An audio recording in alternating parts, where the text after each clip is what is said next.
Welcome to another exciting episode of Identity and Access Management Crashcasts. I'm your host, Sheila, and today we're diving into a crucial topic in the world of directory services, LDAP Essentials. Joining me as always is our expert, Victor. How are you doing today, Victor? I'm doing great, Sheila. Thanks for having me. I'm excited to unravel the mysteries of LDAP for our listeners today. Fantastic!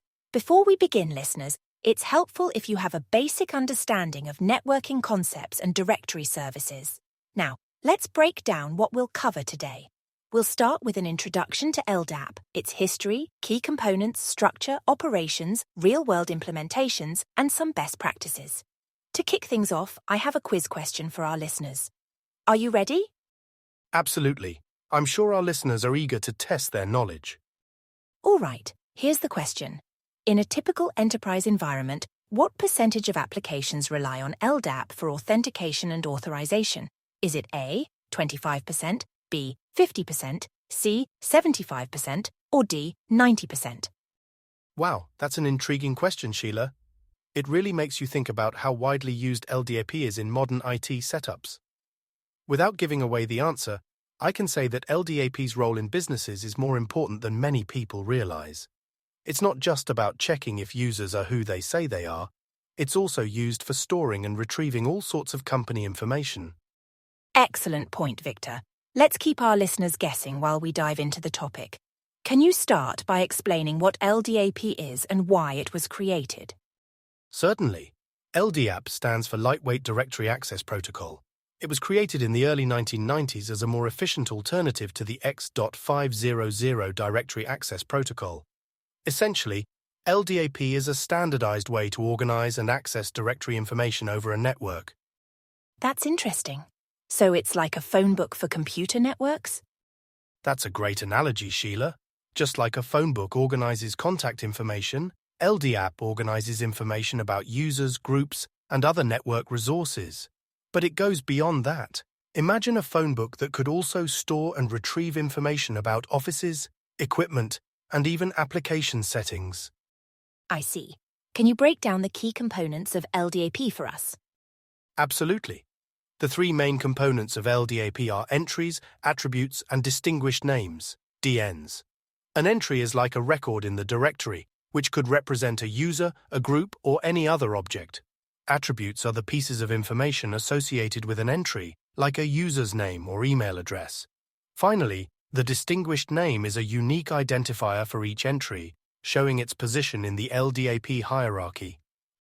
That hierarchy sounds important. How is LDAP structured? LDAP uses a tree-like structure called the Directory Information Tree, DIT. At the top, you have the root, and then it branches out into different organizational units. It's similar to how a company might structure its departments and teams. I think I understand. Now, what can we actually do with LDAP? What are its main operations?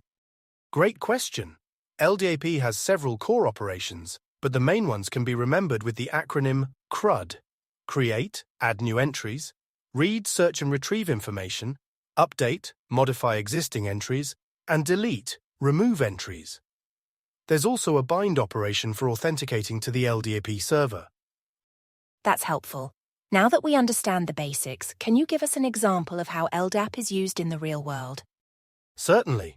One of the most common implementations is Microsoft's Active Directory, which uses LDAP as its primary access protocol. Another popular open-source option is OpenLDAP. These are used by organizations to manage user accounts, group policies, and even application configurations. How does LDAP compare to other directory services? While LDAP is widely used, there are alternatives like Microsoft's newer Active Directory Domain Services, ADDS, which builds on LDAP, and cloud-based solutions like Azure AD. LDAP is often preferred for its simplicity and wide support, but cloud solutions are gaining popularity for their scalability and integration with modern cloud services. That's really insightful, Victor. As we wrap up, could you share some best practices for implementing LDAP? Absolutely. First, always use LDAP over SSL/TLS for security.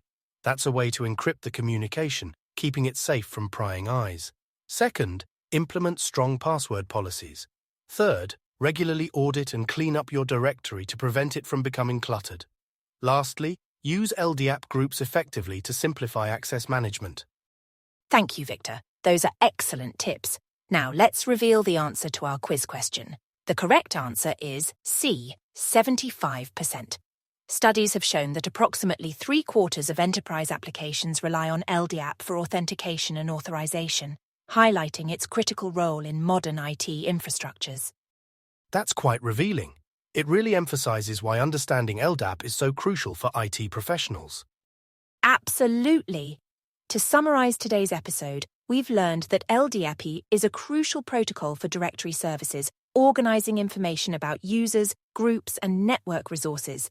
It uses a hierarchical structure, supports key operations like search and modify, and is widely implemented in solutions like Active Directory and OpenLDAP.